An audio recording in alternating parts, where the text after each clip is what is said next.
আসসালামু আলাইকুম সবাই কেমন আছেন? আশা করছি সবাই ভালো আছেন। আল্লাহর অশেষ রহমতে আমরা ভালো আছি আলহামদুলিল্লাহ। আজকে আরেকটা ভিডিও নিয়ে চলে আসলাম আপনাদের জন্য। আজকে কাচ্চি বিরিয়ানি রান্না করব, তাই ভাবলাম আপনাদের সাথে রেসিপিটা শেয়ার করি। তো ঠিক আছে, চলেন আমার সাথে আমার কিচেনে দেখতে থাকুন কাচ্চি বিরিয়ানির রেসিপিটা। আসলে অনেকেই কাচ্চি বিরিয়ানি রান্না করতে পারে, বাট আমি কিভাবে রান্না করি সেটাই আপনাদের সাথে শেয়ার করব। আসুন আমার সাথে। এখানে 2 কেজির মতো গরুর মাংস নিয়েছি। আজকে গরুর মাংস দিয়ে করব কাচ্চিটা। এখানে কাচ্চি বিরিয়ানির মশলা নিয়েছি 1 প্যাকেট। আপনারা যেটা পছন্দ, আপনাদের পছন্দ মতো যে কোনো ব্র্যান্ডেরটা নিতে পারেন। আর এখানে আমি মিক্স করেছি হচ্ছে 1 চামচ, চায়ের চামচের 1 চামচ ধনিয়ার গুঁড়া, 1 চামচ জিরার গুঁড়া, 8-10টা কাবাব চিলি, গোলমরিচ 8-10টা, আর 4-5টা লং, আর সাথে কিছু শাহি জিরা। এগুলো দিয়ে আমি মশলাটা মিক্স করে নিয়েছি। এখানে টক দই আছে, টক দইটা পানি ঝরিয়ে কিছুটা রেখে দিয়েছি। মিষ্টি দই আছে, আমি কাচ্চি বিরিয়ানিতে টক দই মিষ্টি দই দুইটা ইউজ করি। এটা মিষ্টি দই। এখানে বাদাম বাটা আছে, এটা ইউজ করব। পেঁয়াজের বেরেস্তা লাগবে, এখানে করে রেখেছি,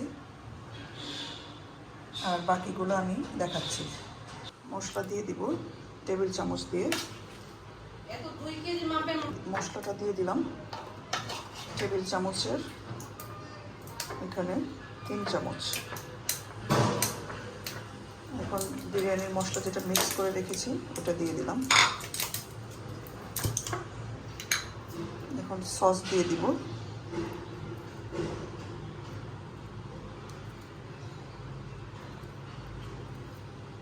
এখানে 1 টেবিল চামচ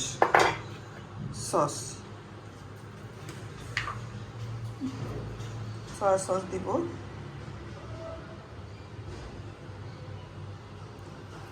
ঢাকনার মাপে 1 ঢাকনা দিয়েছি। এখন পেঁয়াজের বেরেস্তাটা দিয়ে দিব। বেরেস্তার মধ্যে একটু চিনি দিয়ে এভাবে হাত দিয়ে ভেঙে দিতে হবে। দিয়ে দাও। এখন বেরেস্তাটা দিয়ে দিচ্ছি। টক দইটা দিয়ে দিব।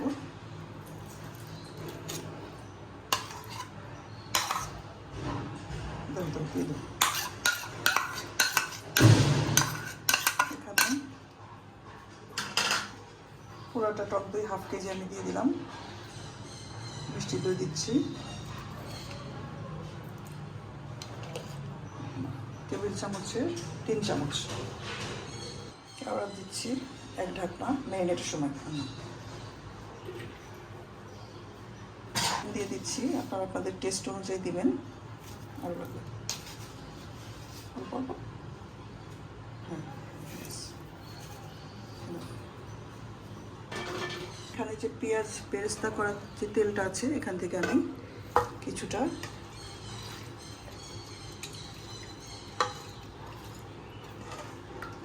অ্যাড করে দিলাম।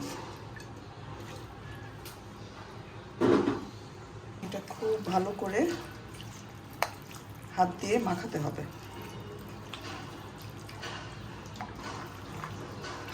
প্রতিটা মাংসের গায়ে যেন মশলাটা লেগে যায়, এভাবে খুব ভালো করে এটা মাখাতে হবে। তো এটা এখন মাখিয়ে নিই।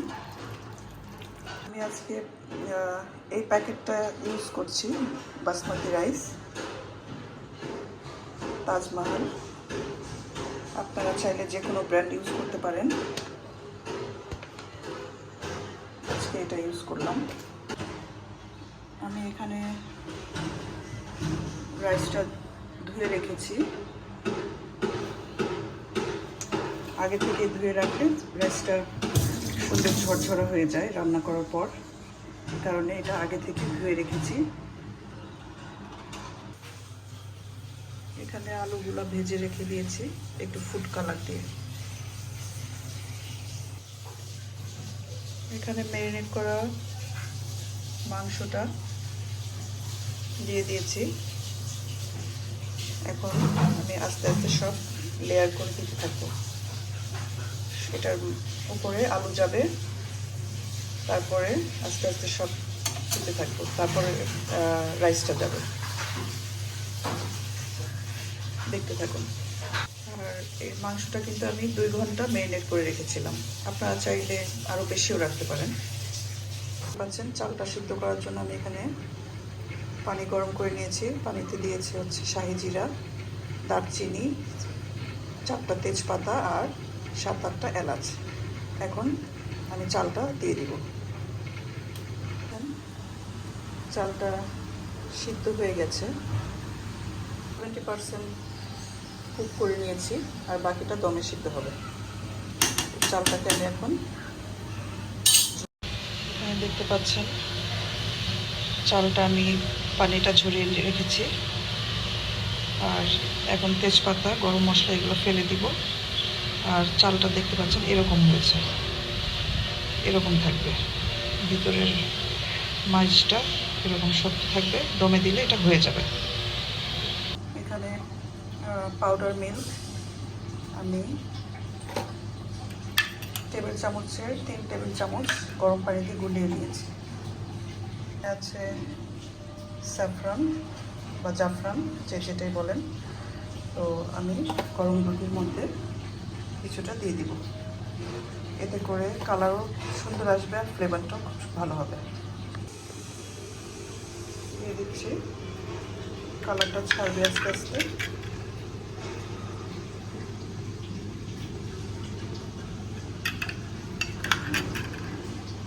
অতটুকুই না। এখন বিরিয়ানিটা দমে দেওয়ার জন্য কিছুটা ময়দা এখানে মেখে রেখেছি, এটা দিয়ে সিল করব চারিদিকটা। ম্যারিনেট করা মাংসের উপরে আমি ভাজা আলুটা আর উপরে রাইসটা দিয়ে দিয়েছি। সরি, ওটা দেখাতে ভুলে গিয়েছি। এখন এটার রাইসের উপরে যাবে ঘি, কিছু কিশমিশ আর স্যাফরন দেওয়া মিল্কটা। এখানে কিশমিশটা আর কয়েকটা কাঁচামরিচ দিয়েছি। কাঁচামরিচ ছিল না বাসায় আজকে, আপনারা আর একটু বেশি দিতে পারেন, ফ্লেভারটা ভালো আসবে। আর এটার উপরে আরও কিছু দেওয়া যায়, ধনিয়া পাতা, পুদিনা পাতা কুচি করে আপনি যদি বিরিয়ানির উপরে দেন তাহলে টেস্টটা আরও ভালো হয়, মানে ফ্লেভারটাও খুব সুন্দর হয় আসে।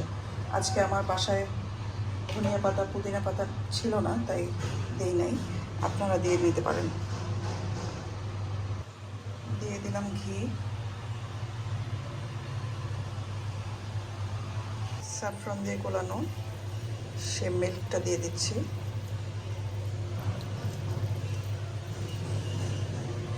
দেখতে পাচ্ছেন স্যাফরনগুলো।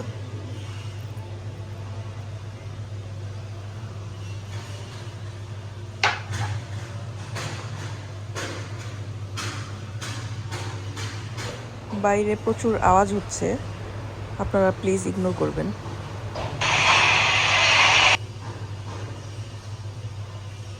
আপনারা অবশ্যই ধনিয়া পাতা আর পুদিনা পাতাটা ইউজ করবেন, বিরিয়ানির উপরে দিয়ে দিবেন, তাহলে ফ্লেভারটা খুবই সুন্দর আসে। দেখতেই পাচ্ছেন এখানে ময়দা দিয়ে আমি সিল করে দিয়েছি যাতে বাতাসটা না বের হয়। আর দমে আমার বিরিয়ানিটা হয়ে যায়। তো আমি এখন ফুল জাল দিব, 20 মিনিট ফুল আঁচে থাকবে, তারপরে কমিয়ে আমি 1 ঘন্টা রান্না করব। আমার কাচ্চিটা হয়ে গেছে, এখন কেটে দিব।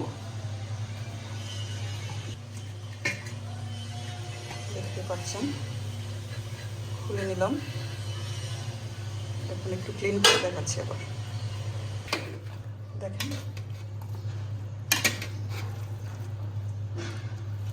দেখতে পাচ্ছেন তেলগুলো সব নিচে জমে গেছে, দোকানের কাচ্চির মতো।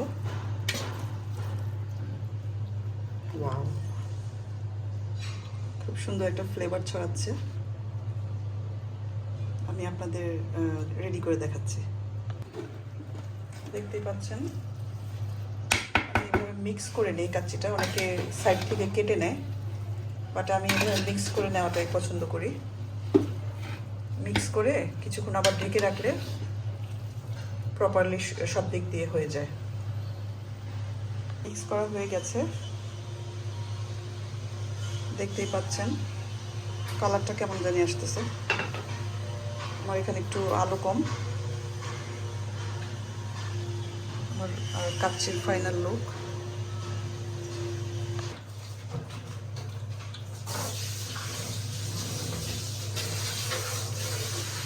এত সুন্দর একটা ফ্লেভার পাচ্ছি, আপনারা এভাবে করে দেখবেন, এরকম পারফেক্ট হবে আশা করি। আমি এখানে 2 কেজি মাংসর সাথে 1 কেজি বাসমতি চাল দিয়েছি, আর আলু 1 কেজি আছে। চলেন কাচ্চি খেয়ে নিই এখন। লাইটের আলোতে চলে আসছি, এখন পারফেক্ট কালারটা বোঝা যাচ্ছে।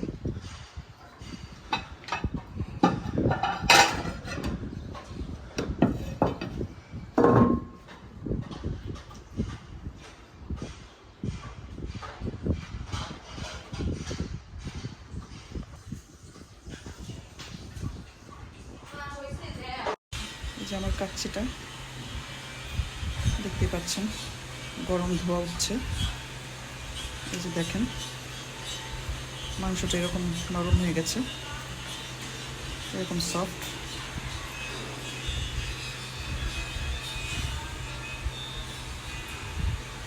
ঘোলা ঘোলা লাগছে ধোয়ায়, গরম গরম।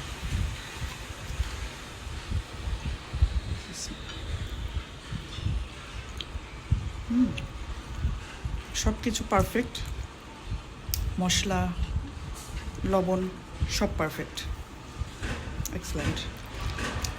তো ঠিক আছে, খাওয়া দাওয়া করি। আপনারা এরকমভাবে ট্রাই করবেন, কাচ্চি রান্না করে খাবেন, আশা করি ভালো লাগবে। তো আমার চ্যানেলের সাথেই থাকবেন। Like, comment and subscribe please. আসসালামু আলাইকুম।